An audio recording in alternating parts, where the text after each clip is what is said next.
This may come as a shock to y'all, but I love fighting games, and I love them more when they're on an arcade cap. Nothing is better than feeling the glow and purr of a giant uncalibrated CRT while you're piloting this giant piece of metal and plastic that definitely hasn't had its buttons and sticks replaced in 10 years. This is simply the peak fighting game experience. But it shouldn't be the only way to experience the genre, and sadly many games have been stuck in arcade purgatory. Which brings me to one of my favorite fighters that is being gatekept from the masses, Fighting Lair. An explosive and flashy 3D fighter that has incredible character designs, interesting mechanics, and one of the coolest aesthetics the genre has ever seen. And this isn't some completely random one-off game either, because Fighting Lair was made by Arika, who you may now know as the co-developer of Tekken 8, but they're also behind the classic Street Fighter EX series, the Tetris Grandmaster series, and the greatest anime fighter of all time, Super Dragon Ball Z. So with a pedigree like that, I hope you're on board to learn about a niche 26-year-old fighting game.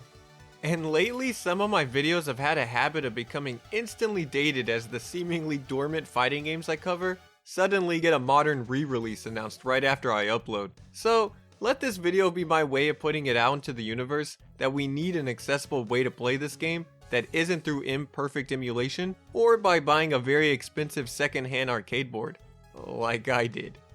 All of the Fighting Lair footage for this video has been recorded from my Fighting Lair PCB on my personal arcade setup.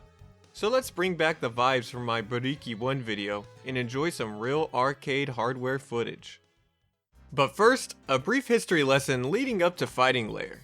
In 1995, the man behind Street Fighter II, Akira Nishitani, flipped his name around and started Arika, a new developer made up of other former Capcom employees who were ready to start their own journey in the industry by making more Street Fighter games for Capcom. Surprisingly, as the 3D fighting game genre really started to blossom, Capcom's first move wasn't to capitalize with a 3D Street Fighter themselves, cause their in-house teams were instead focused on pushing out original 3D fighters, such as Star Gladiator and Rival Schools, which is something I could only dream of modern Capcom doing. But this meant that the brand new team at Arika was given the opportunity to push Street Fighter into the third dimension, which wasn't a bad idea, cause if anyone besides Capcom could make a good Street Fighter game, I guess it would be a bunch of other dudes who have already helped make good Street Fighter games. So Arika would release their very first game, Street Fighter EX, the following year. And in my opinion, this is a very solid, but also very vanilla fighter that builds on the foundations laid by Street Fighter II, making it super accessible and easy to pick up. Cause although the sprites were ditched for polygons, the fights are still on a 2D plane with no sidestepping. So this wasn't really a true 3D shakeup to the Street Fighter formula, which was probably for the best if we're being honest. But we did get some new mechanics that would become staples for Arika developed fighters in the future, like the addition of a universal mix-up option and being able to cancel a super into another super. This game also introduced us to Super Sweep, the band that would end up working on all of Arika's fighters, gracing our ears with some of the greatest fighting game music ever that perfectly matches the game's super charming aesthetic as well as its brand new original characters that stand out from the original Street Fighters while still being welcome additions that fit the world, like Doctorine Dark, Hokoto, Polumperna, and most importantly for this video, the original Arika boss characters, Alan Schneider, who is basically a Shoto Chuck Norris, who wields the iconic Justice Fist, and Blair Dame, who sports a design that seems to combine both Cammy and Chun-Li in an attempt to create the ultimate fighting game leading girl. Now Street Fighter EX did well and got an update and a sequel the following years that would end up really fleshing out the EX series' identity by adding some really fun new mechanics and characters. But weirdly enough, Vanilla EX2 was missing 4 of the original Arika characters that were in EX1, with 2 of them eventually being added back in the game's update, EX2+. But this update still left Alan Schneider and Blair Dame cut from the cast completely, with both of them not even returning in the game's PS2 sequel, Street Fighter EX3. And I'm sure there was at least one Alan and Blair superfan back in the late 90s who was left crying themselves to sleep wondering where their favorite characters went. But unbeknownst to most of the Western world, these characters didn't disappear completely, because Arika was actually developing their own original fighter alongside Street Fighter EX2, which brought the duo back alongside 13 other brand new playable characters. This brand new Arika fighter is of course Fighting Lair, which was released exclusively in Japanese arcades in 1998 and was actually published by Namco, which I think is just really funny because it means Arika was working with two rival companies at the same time, developing fighting games for two different arcade boards that are both based on PlayStation architecture, with both of them sharing two very random Arika OCs. I wonder if anyone at Capcom saw Alan and Blair in this Namco game and was like, what the hell, Arika? But let's finally talk about Fighting Lair itself and what makes it special. Starting off with its bombastic presentation that greets you as soon as you hit the character select screen.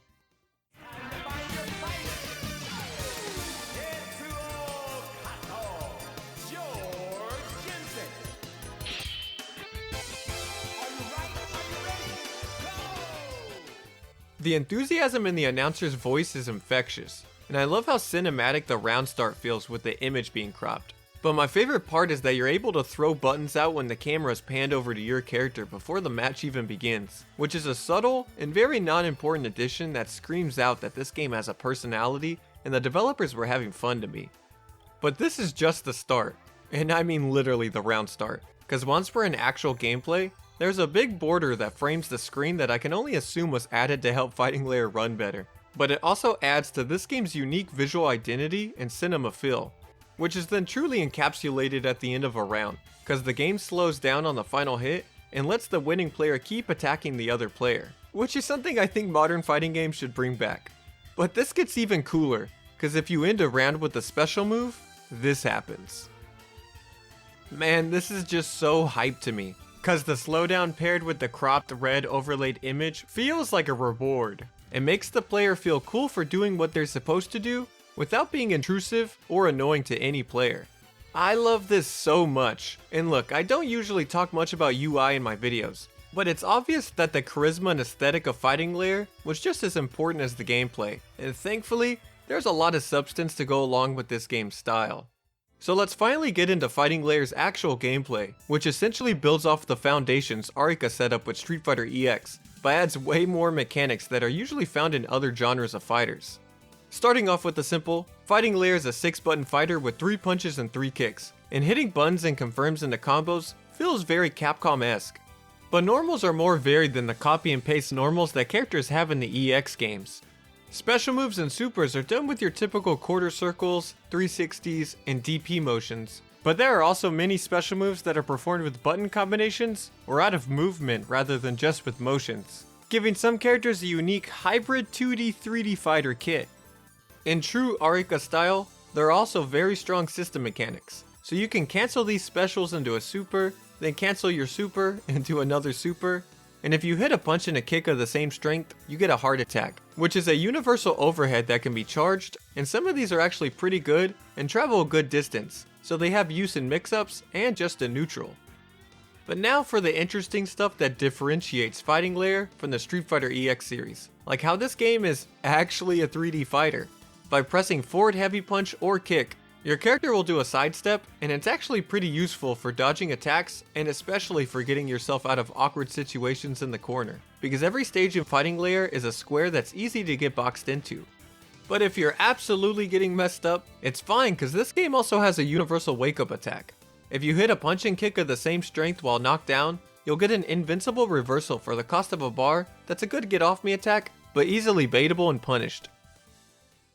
But it's not over if you guess wrong, cause let me inform you that Fighting Lair has a damn burst, which is already insane to me, but it gets crazier.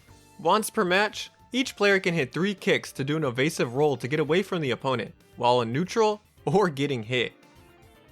This gets you out of dodge and even keeps your opponent out with a win box that pushes them away, making this impossible to punish. But what makes this a truly deranged mechanic is that using this also fills your meter completely. You can hit this round start and get all 3 bars if you're wild enough. I don't know how exactly to feel about this, cause I love bursts, and I think more games should have them, so it's cool to see this type of mechanic in something that's not an anime fighter. But in a perfect world, I'd also like the ability to bait them. This is essentially Fighting Lair's ultimate comeback mechanic, cause once per fight you're guaranteed a combo breaker that fills up your tank. Thankfully combos aren't long, damage is pretty plentiful, and the super bar fills up pretty fast regardless of burst already. So it's not the most intrusive mechanic ever, and gives everyone a chance to go stupid at least once per match. This game from 1998 also sort of has auto combos called easy combinations, but don't get mad yet, cause these are more like easy target combos. Most characters have a small string they can do that's entirely unique to them, usually by mashing light punch. Some of these can be cancelled from, some characters have several easy combinations, and some of these don't even really combo at all. I'm not really an auto combo enjoyer, but since these are small accessible strings, I don't really mind them. And if someone is mashing in your face, you can just mash back and clash with them, which lets you cancel the clash with another attack, or even a jump. Cancelable clashes are one of my favorite mechanics in fighting games, especially when they act like a pseudo parry, and it's always hype catching someone's DP with a button and frantically trying to figure out your next move. So yeah, Fighting Layer has a lot going on, and that's noticeable in its cast of characters too, cause this roster isn't just made up of your standard Street Fighter archetypes, besides Alan and Blair, who are similar to their EX counterparts and are still technically boss characters that are great starter picks for new players. Especially Blair, who is pretty strong for how basic she is. And I also think this is a good time to mention that my Fighting Layer board is actually the last revision of the game, which is unfortunately a censored version that was meant for releases outside of Japan that never happened. I'm honestly unsure of how exactly this board got out there. So there will be differences from my footage that's not what you'd normally see in more common board revisions of Fighting Layer. But thankfully, I'll be able to show you guys these differences thanks to fellow Arika fanatic GP Bear, who recorded some footage from his own uncensored Fighting Layer board just for this video. Like Blair having a different outfit, and the red hit sparks being green in my version. This is a special case where having the more rare version of an arcade board actually makes for a worse experience, because not every change is an aesthetic one. But I can't complain too much about having a rare and weird version of an already rare and weird game. But back to the characters. For Fighting Layer Originals, we have our protagonist Tetsuo, who you may be shocked to find out isn't a Shoto, cause Alan already has that covered. Instead, this dude is a bona fide punch merchant, who's pretty simple but has cool juggles and does big damage.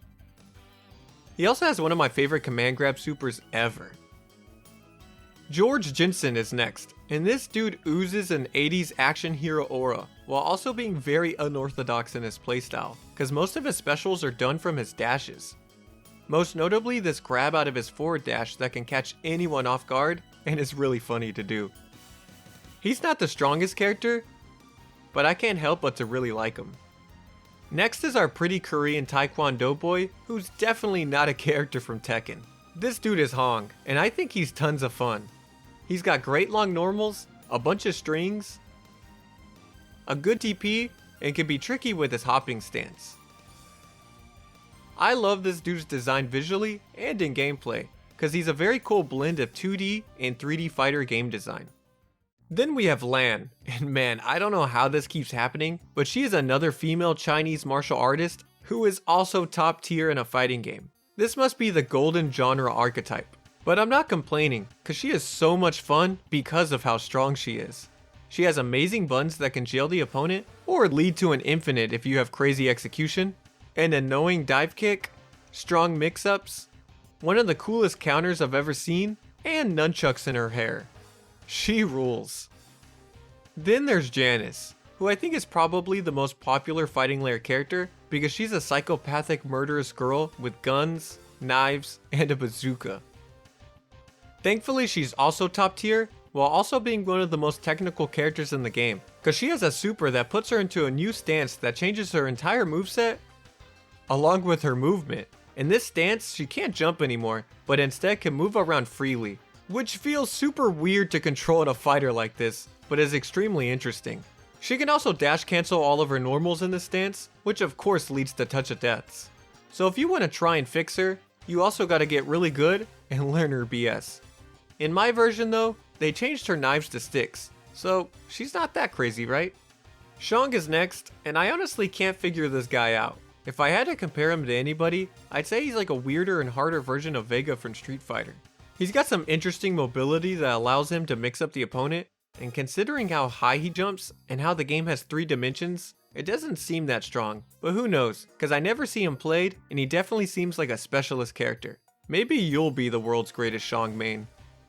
Exodus is Fighting Lair's eccentric wrestler Hill, but this dude is not a standard grappler, cause while he does have an SPD, he also spits fire, can zone you with folding chairs, break your back on a table, or hump you to death. Arika definitely made one of the grapplers of all time here. Fighting Lair's ninja is Sesshu, and he's got a lot of ways to move around and zone you out with what are supposed to be shurikens, but were censored to be what I think are flower petals on my board? That's just ridiculous. But anyways, he also has good combos that do stupid damage. I think his most interesting move is his swinging chain, which has different swinging links that he can also change the height of, and then get a follow-up combo like Doctoring Dark from the EX games. Pick him to be annoying. And capping off the base roster, we have Capriccio, who is scary in both appearance and gameplay. It's rare when a fighting game's weirdo character is one of the best characters in the game, but he has very strong air buttons, does ridiculous damage, and has an obviously good Oki tool where he plants a mushroom with a hitbox that stays active for a long time. He's a fun guy. Then we have 3 boss characters who are unlocked through a time release, starting with the Boxer Joe, who interestingly takes things further than Balrog, cause he not only doesn't have any kicks, but all of his kick buttons are instead armored dashes. He's very simple and just hits you with big buttons that lead into hard knockdowns. But I do really love this grab he has where he heals both himself and the opponent, just to hit and take away all the health he just gave the enemy. You can also change what pair of sunglasses he's wearing by holding down different buttons on round start, which is a very cute touch. But sadly, Joe kinda sucks on my arcade board, cause he is one of the 2 characters that got hit with censorship the hardest, cause he's missing an entire install super in the censored version that his whole game plan is built around. I guess Spike Balls was just too much for anyone outside of Japan to handle. The other victim of censorship is Ajax, who is a mercenary with half of his body being replaced with prosthetics and assassinates using razor wire. He's actually an interesting character because he can plant bombs onto the opponent, but that entire gimmick was removed from the censor board, so he's basically missing his entire game plan here, leaving a very boring husk of a character. I do love his super where the opponent struggles to try and stop him though. It's super brutal. And finally, our last playable character is Clemens. And he's like a toned down Exodus, cause he's all about strikes and grabs and nothing ridiculous. I do really like how he has an OTG grab that forces the opponent to stand, cause moves like this in fighters always make you feel so powerful. But if you really want to take advantage of Clemens, you have to play on his stage, cause it has ring ropes he can interact with, kinda like Vega in Street Fighter 2. Clemens is just straight up worse on other stages. And while those are all the playable characters, Fighting Lair gets even more ridiculous with its non-playable cast. This game's plot takes place on the mysterious Zeus Island, where as you progress through arcade mode, you're given the opportunity to take branching pathways to the end by completing certain objectives or choosing different levels to take on. But in this arcade mode, you can end up facing a tiger, or a falcon, or even a damn shark, which have to be the coolest bosses that have ever been in a fighting game. Then at the end, you fight the final boss Vold, and he's a weird panther-like conquistador looking dude who feels very out of place to me. I'm not the biggest fan of his design, but I do like a lot of his moveset cause he's super unhinged with his Vega wall dives, and his grab has him going for your jugular. He also has a crazy counter where he takes your place and literally copies your attack. Oh, and he also has a crotch machine gun. Okay, maybe this guy is cool. But there is another secret final boss if you're able to beat arcade mode with no continues while finishing every fight with a super, and you triggered the bonus encounter against either Blair or Alan, which grants you a battle against a Vold dressed in white. That's way harder. And if you beat this white Vold with a super, you trigger another super secret final boss. At least that's what's supposed to happen. I spent hours going through arcade mode trying to trigger the super secret final boss, but I just couldn't do it. There's not a ton of info about this game in English online, so I figured I was just missing a step and was losing my mind until I thought that maybe my censored version took out this secret final boss. So I asked GP Bear to see if he could trigger the fight with my requirements, and he never fought White Vold, but he did get to fight the true Lance Knight. So I don't know. I don't know. So much of my time was wasted. But hey, this quick time event the boss makes you do that burns your burst before the fight starts is pretty mechanically interesting, I guess. But in the end, the reward for victory is all the same, as your character runs out as the island collapses. And that's all we kinda get, cause characters don't really have true endings in this game, and the small amount of story Fighting Lair does have is from blurbs on the game's ancient Japanese website. But after all this, it doesn't matter, cause Fighting Lair still rules. So Fighting Lair feels like a lost and very experimental Street Fighter EX game. Not only is this game full of wacky mechanics, but the hybrid of mixing standard 2D motion inputs with 3D move strings in a character's kits feels very forward thinking to me, making Fighting Lair characters feel very distinct from your typical Street Fighter. And again, this game's aesthetic, soundtrack, and energy is captivating. This is peak Arika charisma to me, and I genuinely think this game would be regarded as a true classic if it was ever given the chance to leave arcades. The game was released for the Namco System 12 arcade hardware, which is the same board that housed Tekken 3 and Air Guys, so it was primed for a PlayStation port that never came to fruition for seemingly no concrete reason. I guess Arika was just too busy at the time. So Fighting Lair was doomed to obscurity, and subsequent Arika fighters like EX2 Plus and EX3 wouldn't really expand on any of the experimental mechanics that Arika tried out in this game, with the only real reference to Fighting Lair after 1998 being Ace in EX3 reusing Fighting Lair moves and animations for his moveset. And I know some people are yelling at me through their monitors right now, saying that Arika did bring back Fighting Lair 20 years later in 2018 with the surprise release of Fighting EX Lair. Which is a really cool game, but it really isn't a continuation of the original Fighting Lair's ideas or mechanics, and is closer to being a spiritual successor to the Street Fighter EX games. And besides Alan and Blair, this game doesn't even bring back one Fighting Lair character. Come on Arika, you can market Janice like Jury. She will fund EX Fighting EX Lair if you let her. But hey, I guess we're blessed enough to live in a timeline where we even got a new Arika fighter in the first place. So maybe I'll talk about Fighting EX Lair some other time, cause it's really its own thing entirely that has a lot of interesting ideas. And who knows, maybe they'll bring back some of the Fighting Lair cast in the Fighting EX Lair update that was teased years ago that we haven't heard anything about in a long time. But somehow, I'm still hopeful that the OG Fighting Lair will be accessible one day, cause the vice president of Arika, Ichiro Mihara, tweeted about how they were looking into getting Fighting Lair ported at some point, but it fell through, so I don't think it's impossible. But in the meantime, I'll be practicing my Land Infinite, so if a re-release ever does drop, I'll be able to get my money's worth out of this expensive arcade board and scrub out some wins. Thanks!